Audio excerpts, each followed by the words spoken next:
Did you know you can use your alcohol inks with standard cardstock? I'm going to show you one technique that you can use today. It's super easy and quick to do. I'm going to start off with a 3x5 gel plate here, and I have some alcohol inks. These are the Altenew Lapis Lazuli and Green Meadows alcohol inks. With the Altenew sets, you get 4 different colors, so you get a range of from dark to light with 4 different shades of the same color. So I'm using blues and greens here. And I'm just putting a few drops of 3 to 4 different colors on here.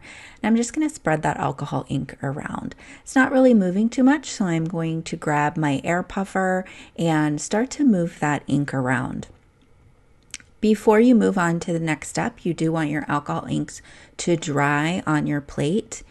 If you aren't able to get your alcohol inks to move, maybe add a little bit more. You could also, if you don't want the color to get darker, you could also put like a dropper full of rubbing alcohol on your plate.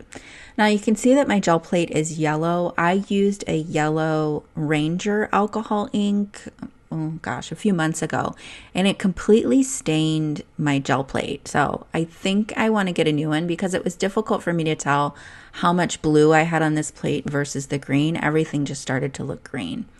I've put a little bit of white acrylic paint onto the plate, and I've spread that out with a brayer.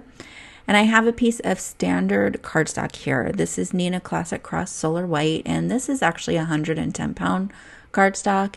And you can see I've just pressed the gel plate down onto the piece of cardstock. I cleaned my surface and just using a piece of deli paper to make sure that I have enough pressure between the piece of cardstock and the gel plate. And you can see when I pull off the paper that it pulls off all the paint. So I know that I'm going to get a good transfer. I'll go ahead and pull the cardstock away, and it's going to pull away most of the paint and the alcohol ink. You can see that I still have some paint on there, which also gives this more of a distressed look. Now, if you make sure that your paint is a little more wet before you pull your print, then it'll take all of it up. Mine had dried a little bit. To finish off the card, I'm going to do some stamping with the Build a Flower Indian Lotus stamp set. And I decided not to add any additional color to this, and to do something a little bit different, I decided to stamp on a scrap of dictionary paper. One of my favorite sentiments is in this set, and it has the word be and then fearlessly authentic. So I wanted to do something a little bit different. So like I said, instead of stamping on regular paper, I'm using some dictionary paper. And instead of doing my layered stamping with different colors, maybe the gradation of pinks or something like that, I decided to go with black. I did stamp a pink one earlier, similar to that, but I felt like it just clashed with the blue, and I wanted to have more of a dramatic look with the black ink. So I tore up another piece of that dictionary paper and layered it behind my alcohol ink panel. You can see that I ripped off the top of the alcohol ink. I wanted to simulate some water, like the water's edge and some waves on the top there. And I thought I needed that dictionary paper in one more place on the card. So I stamped Fearlessly Authentic. Here's the B. And I'll go ahead and stamp that. I'm stamping this in Obsidian Pigment ink.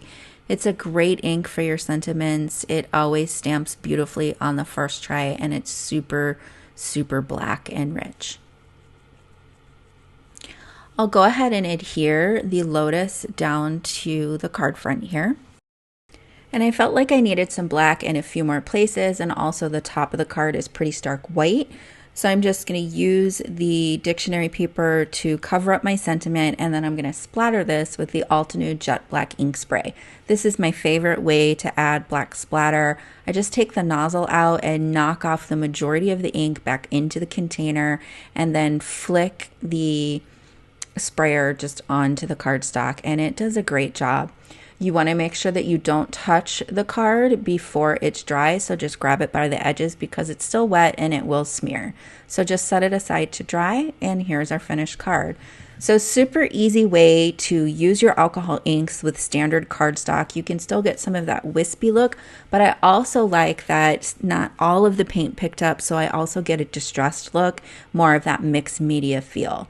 This video is part of a blog hop and giveaway, so be sure to use that link down below and visit the blog. And while you're down there, be sure to like and subscribe. Thanks so much for joining me today, and I'll see you soon with more inspiration.